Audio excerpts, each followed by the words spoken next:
नमस्ते दोस्तों, मैं हूं कुणाल और आज के वीडियो में हम जानेंगे कि एसबीएलसी क्या होता है। Standby letter of credit. Letter of credit से ये अलग कैसे है और सेलर के लिए ये कितना फायदेमंद है। For latest updates, subscribe to our channel and press the bell icon. Standby letter of credit एक टाइप का पेमेंट मेथड है जो स्पेशली इंटरनेशनल ट्रांजैक्शंस में यूज किया जाता है। यानी कि जब भी हम एक्सपोर्ट इंपोर्ट करते हैं तब हमें जो फंड्स लेने हैं, अगर हम सेलर हैं तो हमें बायर से जो पैसा लेना है उसके लिए हम एसबीएलसी मेथड का भी यूज कर सकते हैं। लेटर ऑफ क्रेडिट की तरह ही एसबीएलसी को इशू तो बायर करता है और ये किसी बैंक की गारंटी पर इशू होता है। मेन चीज ये है कि इस फंक्शन के अंदर बायर बोलता है कि मैं आपको पेमेंट कर दूंगा अगर आपने मेरा माल फलाना टर्म्स एंड कंडीशंस के साथ डिस्पैच कर दिया तो। अब हमने तो कर दिया। इन केस बायर पेमेंट नहीं कर पाता है तो उस केस में जिस बैंक ने standby letter of credit issue किया है वो आपको पेमेंट करेगा। ये गारंटी उस बैंक की है, ये जिम्मेदारी भी उस बैंक की है। लेटर ऑफ क्रेडिट के अंदर क्या होता है कि बैंक को ही पेमेंट करना होता है। वेरिफिकेशन और सब प्रोसेस करने के बाद उसके अंदर बायर आपको डायरेक्ट पे नहीं करता है, बायर बैंक को पे करता है, बैंक आपको पे करता है। Standby letter of credit के अंदर क्या है, बायर बोल रहा है कि मैं आपको डायरेक्ट पे कर दूंगा, इन केस मैं नहीं कर पाया तो फिर आप बैंक से ले लेना, ये रही गारंटी। तो ये सेफ हो जाता है। अब आपके मन में एक सवाल आ सकता है कि मतलब इस उलझन में पड़ने का फायदा क्या, लेटर ऑफ क्रेडिट तो था ही। तो देखिए दोस्तों, इंटरनेशनल ट्रेड में क्या होता है कि जब भी कोई लेटर ऑफ क्रेडिट कोई खुलवाता है तो बैंक क्या करता है, उससे मॉर्गेज मांगता है, उससे एडवांस फंड्स मांगता है। अब हमें नहीं पता है कि बायर की फंड पोजीशन क्या है। मान लीजिए कि मैंने आपको जुलाई 2020 के अंदर ऑर्डर प्लेस किया है और ये ऑर्डर बना के डिस्पैच करते करते आपको दिसंबर हो जाएगा।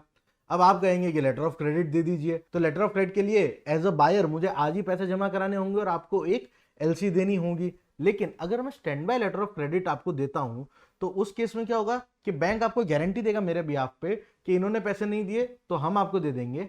बदले में मेरा अगर आगे कहीं और से पेमेंट आना है, मान लीजिए अगस्त में पेमेंट आना है, तो मैं उस पेमेंट को यहां पर एडजस्ट कर सकता हूं। तो इस प्रोसेस से क्या होता है, जो बायर है, जो आपका माल खरीद रहा है और आपको पेमेंट कर रहा है, उसको थोड़ा फाइनेंशियल मैनेजमेंट में सहूलियत मिल जाती है। बाकी लेटर ऑफ क्रेडिट और standby letter of credit में validity point of view, risk point of view से कोई फर्क नहीं है। दोनों बहुत ही शॉर्ट पेमेंट मेथड है और बैंक से पेमेंट करने के लिए जिम्मेदार है। अगर आपने एज अ एक्सपोर्टर माल एक्सपोर्ट कर दिया तो क्या आपको पेमेंट की गारंटी हो गई अगर एसबीएलसी आ गया है तो? हाँ भी और ना भी। हाँ इसलिए क्योंकि standby letter of credit है तो बायर तो आपको पे करेगा, बायर ने नहीं किया तो उसका बैंक पे करेगा। ना इसलिए कि अगर आपने एक्सपोर्ट करते टाइम कोई डॉक्यूमेंट मिस कर दिया है या फिर आपने प्रॉपर फॉलो नहीं किया है standby letter of credit के इंस्ट्रक्शंस को, तो उस केस में आपका पेमेंट अटक सकता है। तो एज अ एक्सपोर्टर हमारी जिम्मेदारी सिर्फ प्रोडक्ट बना के डिस्पैच करना नहीं होती है, उसको उस तरीके से, उस प्रोसेस से, उन डॉक्यूमेंट्स और सर्टिफिकेशंस के साथ एक्सपोर्ट करना हमारी जिम्मेदारी है जो बायर ने डिमांड किया है। आप ये नहीं कह सकते कि सर माल तो दे दिया ना, फिर पेमेंट का क्या है। पर जो बायर ने टर्म्स और कंडीशंस बोली है वो फुलफिल हुई कि नहीं हुई। इसीलिए एसबीएलसी एक्सेप्ट करते टाइम, कोटेशन देते टाइम, नेगोशिएट करते टाइम, यहां तक कि जब आप अपना प्रोडक्ट मार्केट में पिच कर रहे हो तब भी आपको टर्म्स और कंडीशंस का बहुत ध्यान देना चाहिए। और लॉजिस्टिक्स की दुनिया के अंदर अगर आप इन टर्म्स और कंडीशंस को बहुत ही अच्छे से जानना चाहते हो, इनका प्रैक्टिकल एक्सपीरियंस लेना चाहते हो, तो आप हमारी वेबसाइट www.jbsacademy.com पे जा सकते हैं। वहां पर आपको काफी सारे online, offline, self learning type के कोर्सेज मिल जाएंगे जहां पर इन चीजों को आप एक्सपर्ट्स के साथ परफेक्टली सीख सकते हैं। 3 इंपॉर्टेंट चीजें जो एसबीएलसी को सेफ बनाती है वो ये है कि सबसे पहले ये ऑटोनोमस होती है, यानी कि अगर आपने टर्म्स और कंडीशंस फुलफिल करी तो फिर आपका पेमेंट आना है। यहां पर और कोई एक्शन लेने की जरूरत नहीं है, वापस बायर से अप्रूवल लेने नहीं जाना है कि बायर साहब देखिए मैंने आपके सारे डॉक्यूमेंट फुलफिल कर दिए। बायर बोल रहा है मैं तो 10 दिन छुट्टी पे हूं, अरे 15 दिन बाद देखूंगा, अरे मेरा मैनेजर यहाँ गया है, डॉक्यूमेंट देखा नहीं। नहीं, ये सब का इसमें कोई लफड़ा नहीं होता है, ये ऑटोनोमस प्रोसेस है। तो जैसे ही आपने टर्म्स और कंडीशंस फुलफिल करी आपका पेमेंट आपको मिल जाएगा। दूसरी जो चीज है वो है ये पेएबल ऑन डिमांड है, यानी कि आप standby letter of credit को जब बैंक को प्रेजेंट करेंगे तो आपको तुरंत पेमेंट मिलेगा, उसमें और कोई प्रोसेस की जरूरत नहीं है। यानी कि एक तरीके से ये आपको डायरेक्ट पेमेंट दिलवा देगा, आपको एडिशनल कोई लंबी कथा करनी नहीं पड़ेगी। और तीसरा जो मेरी नजर में सबसे इंपॉर्टेंट है, लेकिन इसका लूप होल भी है, वो मैं बाद में बताऊंगा।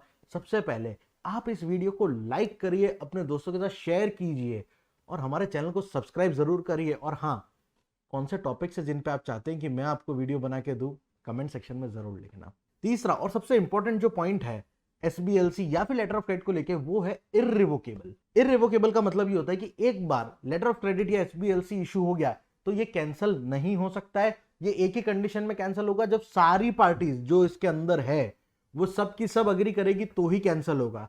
तो यहां पर आपको ये डर नहीं रहता है कि बायर ने अभी तो मुझे SBLC दे दिया और फिर सर मैं तो 3 महीने बाद डिस्पैच करना है, तब पता पड़ा कि बायर ने तो ये कैंसिल करा दिया था। तो इररिवोकेबल के अंदर बायर आपकी परमिशन के बिना कैंसिल नहीं करा सकता, उसका बैंक कैंसिल नहीं करेगा। और दोस्तों यही वो पेमेंट मेथड्स हैं, यही वो सिक्योरिटी है इंटरनेशनल ट्रेड में जो लोगों को काफी प्रोत्साहन करती है कि वो ग्लोबल मार्केट के अंदर बिजनेस करे, प्रॉफिट कमाए और साथ ही साथ अपने देश का नाम भी रोशन करे। और हाँ, जो मैंने एक लूपहोल बताया ना इस थर्ड स्ट्रॉन्ग पॉइंट का, इररिवोकेबल का, वो ये है कि कितनी बार बायर स्मार्ट होता है as a exporter, as a seller, हमें ज्यादा नॉलेज नहीं होती है, तो हम कितनी बार देखते नहीं है कि लेटर ऑफ क्रेडिट या फिर standby letter of credit revocable तो नहीं है। अगर वो रिवोकेबल है तो फिर बायर अपने एंड से उसे कभी भी कैंसिल करा सकता है, उसको आपकी परमिशन की कोई जरूरत नहीं है। लेकिन अगर इररिवोकेबल है तो फिर आपकी परमिशन के बिना ये कैंसिल नहीं हो सकती है। तो लेटर ऑफ क्रेडिट में जब भी डील करें इस चीज का ध्यान रखें कि ये रिवोकेबल है या इररिवोकेबल है। आशा करता हूं आपको आज का हमारा ये वीडियो काफी नॉलेजेबल लगा होगा। मिलता हूं आपसे अगले वीडियो में। For detailed learning of all logistics subjects, visit www.logiveda.com.